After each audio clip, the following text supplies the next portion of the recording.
Halo teman-teman, di sini saya Mas Putra dengan Mbak Anissa akan menjelaskan materi tentang pencatatan persediaan barang dagang metode perpetual. Sebelum itu, marilah kita mempelajari terlebih dahulu metode pencatatan di perusahaan dagang. Let's go! Baik, langsung saja masuk ke materi pencatatan persediaan barang dagang. Di sini apa sih persediaan barang dagang? Persediaan barang dagang adalah hal yang penting dalam dunia bisnis, terutama bagi perusahaan dagang. Persediaan barang dagang mencakup berbagai elemen seperti pembelian, potongan pembelian, biaya pengiriman, retur pembelian, penjualan barang dagang, potongan penjualan, biaya pengiriman penjualan, retur penjualan, dan pajak. Kemudian ada beberapa metode pencatatan persediaan barang dagang yang perlu dipahami di perusahaan dagang, yaitu metode yang pertama adalah metode pencatatan persediaan perpetual. Dan yang kedua yaitu metode pencatatan persediaan periodik. Metode pencatatan persediaan perpetual memiliki ciri-ciri seperti berikut. 1. Setiap transaksi pembelian dan penjualan barang langsung dicatat dalam akun persediaan pada saat transaksi terjadi.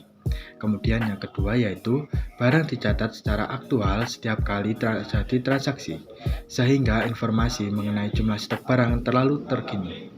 Kemudian yang ketiga adalah metode ini cocok untuk perusahaan dengan volume barang yang tinggi serta frekuensi penjualan yang tinggi pula. Baik, berikutnya ada metode pencatatan persediaan secara periodik. Pencatatan persediaan secara periodik itu dilakukan hanya pada akhir periode penjualan. Lalu, persediaan barang dagang tidak dicatat pada saat terjadi transaksi, melainkan dilakukan pada akhir periode penjualan. Nah, meskipun persediaannya ini jumlahnya dicatat hanya pada akhir periode, tetapi transaksi penjualannya itu sendiri tetap dicatat setiap ada transaksi penjualan, seperti itu. Lalu yang berikutnya, metode penilaian untuk persediaan barang dagang. Itu ada 3. Di sini untuk metode perpetual ya.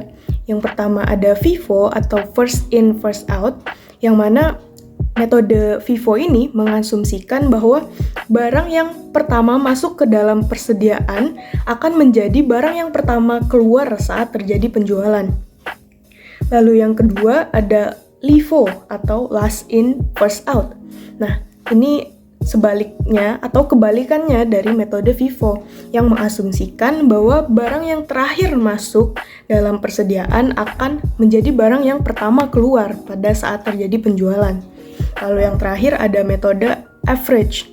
Ya, metode penilaian persediaan average ini adalah metode dengan cara menentukan atau menghitung rata-rata nilai persediaan berdasarkan rata-rata biaya per unit dari seluruh persediaan yang tersedia. Langsung saja kita masuk pada soal kasus. Pada kali ini kita menggunakan PT Zenith. Pada PT Zenith di sini kita diminta untuk mencari harga pokok penjualan, persediaan akhir, serta laba kotor. Kita langsung mulai pada transaksinya yaitu pada tanggal 1 Juni 2022.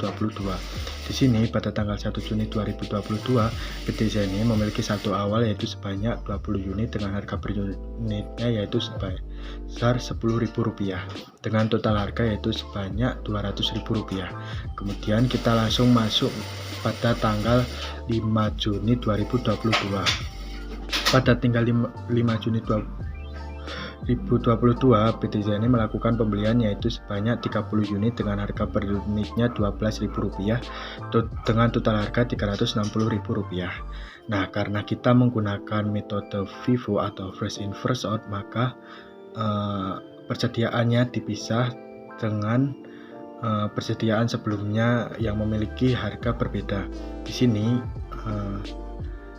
pada saldo akhirnya yaitu 30 unit sebanyak harga total Rp360.000 dan 20 unit dengan harga total Rp200.000. Kemudian kita langsung saja pada transaksi tanggal 10 Juni 2022.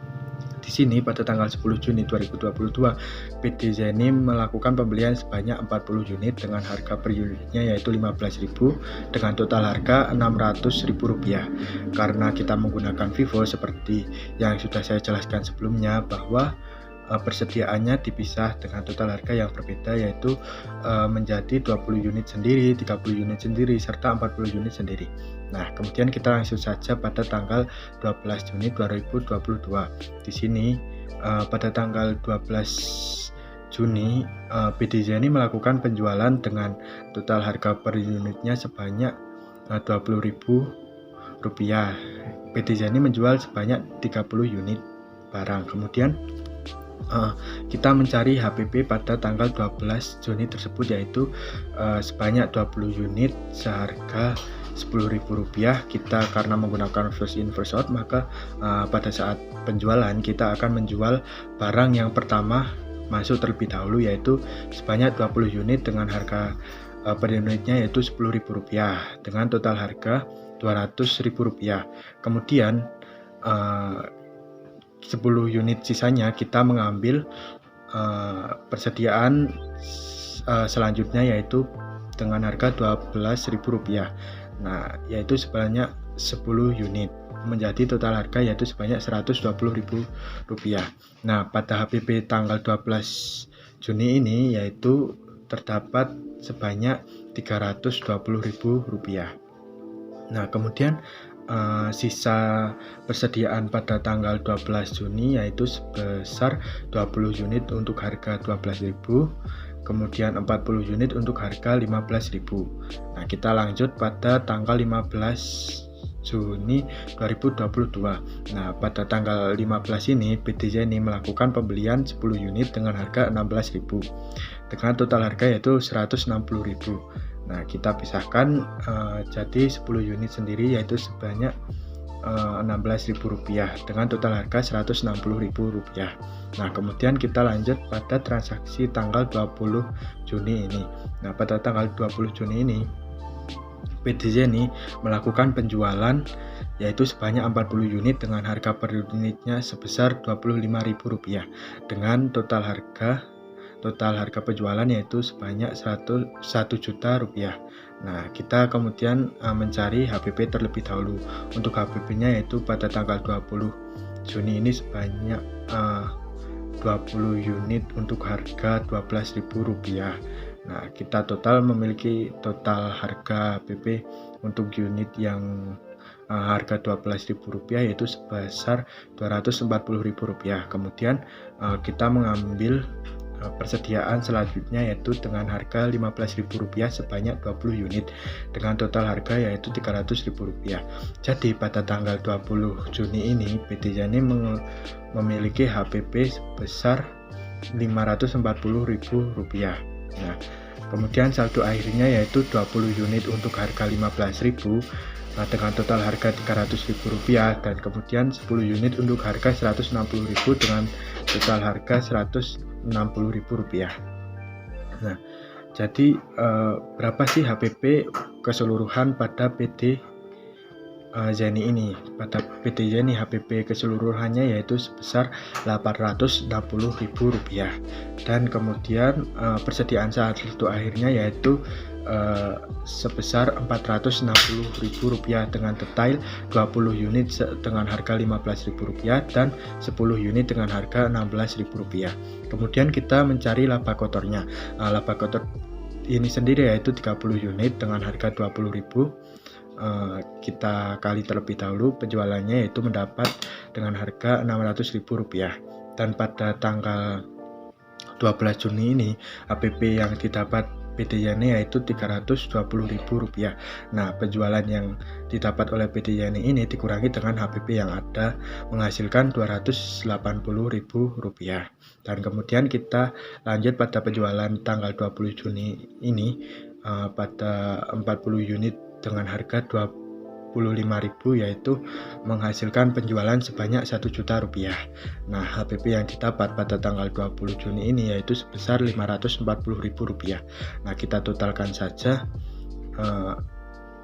mendapatkan hasil Rp460.000 pada tanggal 20 Juni laba kotornya. Nah, kemudian kita totalkan transaksi pada tanggal 12 transaksi atau laba kotor yang didapat pada tanggal 12 Juni ini dengan laba kotor yang didapat pada 20 Juni, yaitu menghasilkan Rp740.000. Nah, berikutnya kita akan melakukan pencatatan persediaan barang dagang metode perpetual dengan menggunakan penilaian average atau rata-rata. Nah, bisa dilihat terdapat transaksi yang terjadi di PT Zeni untuk persediaan pakaian. Nah, pada tanggal 1 Juni, persediaan awal di PT Zeni itu ada 20 unit dengan harga per unitnya yaitu Rp10.000. Nah, jadi total harganya Rp200.000. Lalu ada transaksi lagi yang pada tanggal 5 Juni yang merupakan pembelian barang atau pembelian pakaian ya di sini, yaitu sebanyak 30 unit dengan harga per unitnya adalah Rp12.000. Nah, bisa dilihat kita bisa masukkan ke dalam bagian pembelian yang mana 30 unit kita masukkan ke unit, lalu harga per unit Rp12.000 dan total harga Rp360.000.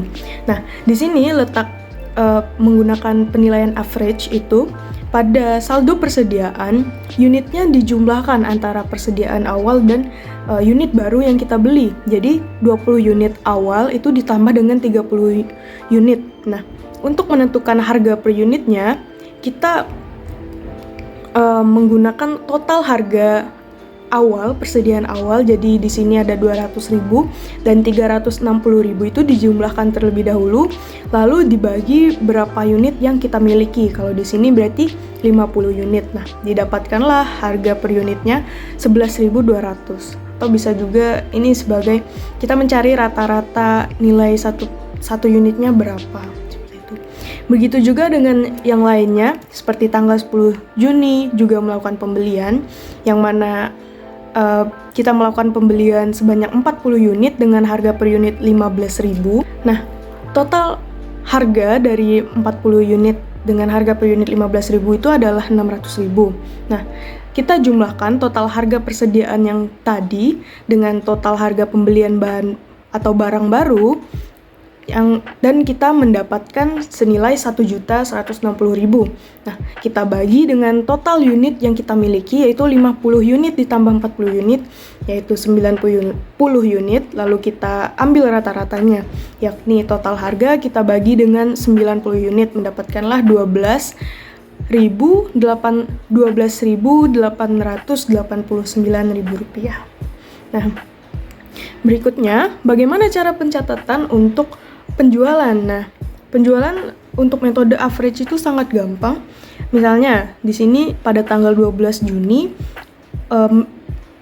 PD Zeni melakukan penjualan sebanyak 30 unit. Nah, dengan harga per unitnya kita jual sebesar Rp20.000. Nah, Rp20.000 itu digunakan untuk sebagai pencatatan penjualan ya. Jadi di sini kita mencatat persediaan barang dagangnya menggunakan harga per unit yang kita hitung tadi, yang average ya, rata-ratanya, yakni Rp12.889. Nah, tinggal kita hitung berapa total harganya dan kita kurangi beberapa unit yang kita miliki. Jadi persediaan kita tinggal 60 unit.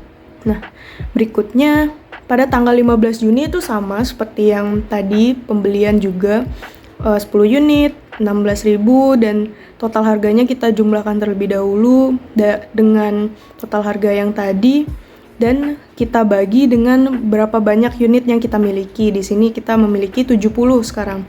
Nah, harga per unitnya berubah lagi menjadi Rp13.333.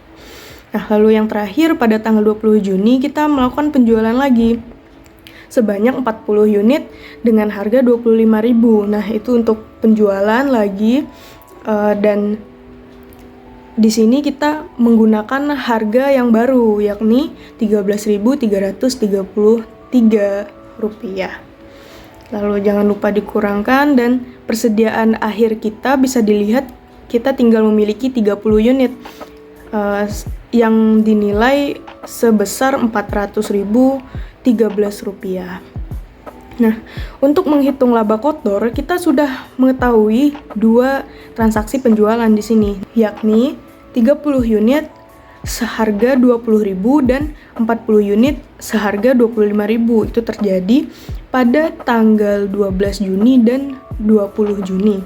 Nah, itu kita hitung berapa totalnya, ya berarti 30 unit dikali 20.000 mendapatkan berapa, lalu kita kurangkan dengan harga pokok penjualan atau nilai aslinya yang kita peroleh itu barangnya berapa. Nah, itu kita bisa hitung lalu kita kurangkan dan mendapatkan laba kotor sebesar Rp680.013.